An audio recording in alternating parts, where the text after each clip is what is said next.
I still can't sleep without checking the locks. Twice. That night started quiet, just like any other Friday. My parents had gone out of town for a wedding, and I told them I'd be fine alone for the weekend. I was 19, old enough to handle a few nights on my own. I even looked forward to it. The first few hours were peaceful.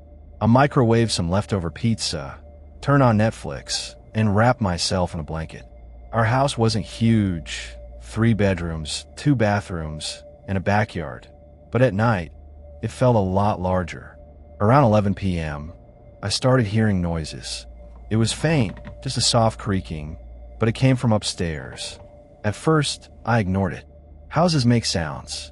Pipes, old wood, whatever. But 10 minutes later, I heard it again. Louder. Like someone slowly stepped on the wooden floorboards near the guest room.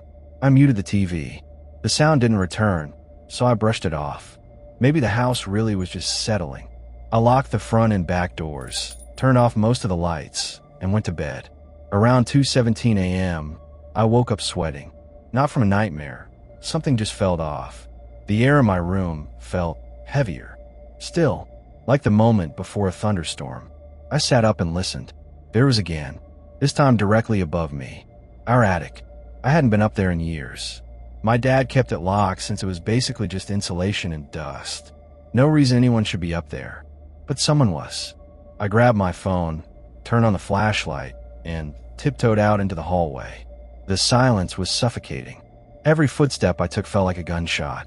I stood under the attic hatch, holding my breath. Then something dropped. A light thud, like a small object hitting the wooden attic floor. I backed away slowly and called my dad. He didn't pick up. I tried my cousin who lived 10 minutes away. No answer. Then my phone buzzed. A text from an unknown number. Stop calling. Just listen. I froze. I didn't even have time to respond before another message popped up. He's watching you. My chest tightened. I ran downstairs and grabbed the biggest kitchen knife I could find. My hands were trembling. Every shadow seemed to move. I dialed 15 and told the operator someone was in my house. They said a unit would arrive in 15 minutes. I didn't have 15 minutes. Just as I ended the call, the power went out. The lights, fridge, fans, everything went dark. I stood in the middle of the kitchen, barely breathing. Then I heard the attic hatch creak open. I dropped to the floor behind the island counter. My flashlight was still on, casting a thin beam across the tiles. I turned it off, praying whoever was up there hadn't seen it. Footsteps. Slow. Careful. Coming down the stairs. I clutched the knife tighter. My heartbeat was so loud I thought he could hear it. I peeked through the cabinet gap. Bare feet. Pale. Dirty. He moved like he knew the house. He walked into the living room, then paused, like he was listening. I held my breath. He turned, walking toward the kitchen. Suddenly, the back door creaked open. I thought I locked it. I know I had. Another man stepped in. This one was bigger, wearing dark clothes and gloves. They weren't robbers. They didn't take anything. They just stood there, whispering to each other. I couldn't hear what they were saying, but then one of them said clearly, "Check the basement. He might be hiding."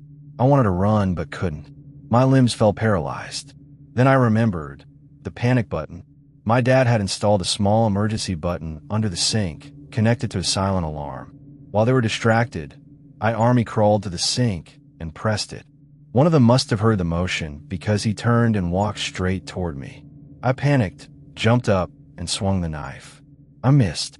He grabbed my wrist, slammed me into the fridge, and raised something metal cold hard. Gun? Pipe? I don't know.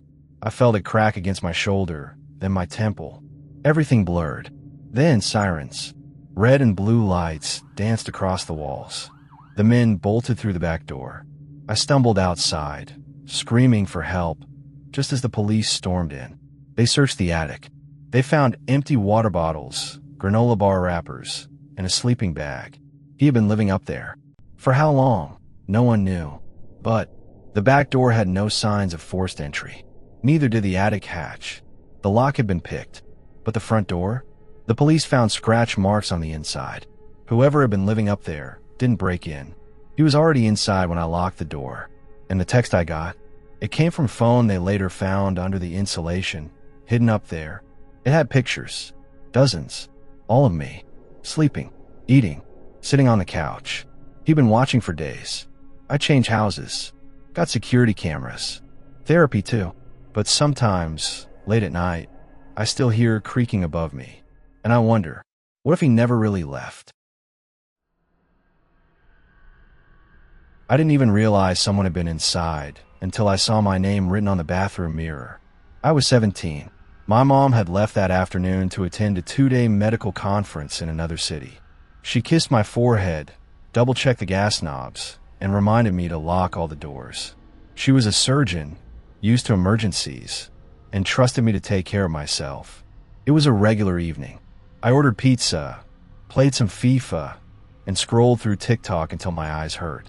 By 11 p.m., I turned everything off and went to brush my teeth. That's when I saw it. On the mirror, barely visible in the steam from the hot water. Mira, smiley face. My name, smudged into the glass like someone had written it with a finger days ago, and the fog brought it back to life. I froze. I hadn't written that. I hadn't had anyone over. The last time that mirror had fogged was probably a week ago, and I hadn't noticed anything then. I wiped it off quickly and laughed it off. Maybe I wrote it subconsciously. Still, I locked my bedroom door that night. But something didn't feel right. Around 1:30 a.m., I woke up to a soft knock. Not at the front door. My bedroom door. I sat up in the dark, heart pounding in my throat. I stayed completely silent. Then it came again, slower this time. No voice. No footsteps. Just that eerie knocking. I grabbed my phone, turned on a flashlight, and whispered, "Who's there?" No reply. I tiptoed to the door and placed my ear against it. I couldn't hear anything, not even breathing. I waited a full 5 minutes, hand shaking over the handle, before unlocking it and swinging it open. Nothing. The hallway was empty. The lights were off, and everything was still. But I swear, it felt like someone had just been there. The air was slightly warm, like body heat lingered. I checked every room. Closet, kitchen, balcony. Everything was locked. No windows open. Still, I couldn't sleep. So I stayed up watching YouTube on the couch, knife in my lap like some horror movie cliche. Then I got a notification. A photo had been uploaded to my Google Photos account. I didn't remember taking one. My heart dropped as I opened it. It was me, sleeping. The photo was dark, slightly blurry, but unmistakably from the foot of my bed. The timestamp said last night, 3:12 a.m. I started to hyperventilate. That wasn't possible. My phone had been charging on my nightstand all night. Someone took that photo while I was sleeping, with my phone. I backed up all my data and tried calling my mom. No answer.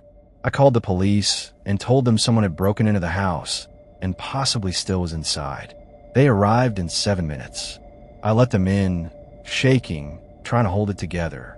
They did a full sweep. No signs of forced entry, nothing stolen, no one found. But one officer stayed behind to ask questions. That's when he noticed something. The attic hatch. It was slightly open. He climbed up while I waited downstairs, clutching the knife again. A few minutes passed. Then, "Ma'am, I think you need to see this." I climbed the ladder, heart thudding. There was a sleeping bag, candy wrappers, an empty water bottle, and next to it, my underwear, a pair I hadn't seen in weeks. And worst of all, my old school ID card, taped to the attic beam. I nearly vomited. The officer pulled out his flashlight and checked the insulation. Looks like someone's been crawling between the walls. He might have been living up here for a while. They took everything for evidence and called for backup. I was escorted outside and told to stay with a neighbor. It should have ended there, but it didn't. 2 nights later, while staying at my aunt's place across town, I got another photo. This one wasn't from inside my house. It was a selfie of the same guy. Pale face, stringy black hair, yellowish teeth. His head tilted like a dog watching something interesting. Behind him was my aunt's backyard fence. And under the photo, no caption, just one file name, mira2.jpg. I screamed so loud I woke the whole house. Police searched again. They found footprints in the backyard grass, but no sign of him. Apparently, I wasn't the first. There had been reports of a man hiding in attics, especially in single-mother homes with daughters. He stalked, watched, waited, sometimes for weeks. And what still keeps me up at night isn't that he lived in my attic. It's that he somehow knew my name, without ever speaking a word. And I have no idea how long he'd been calling me that from the dark.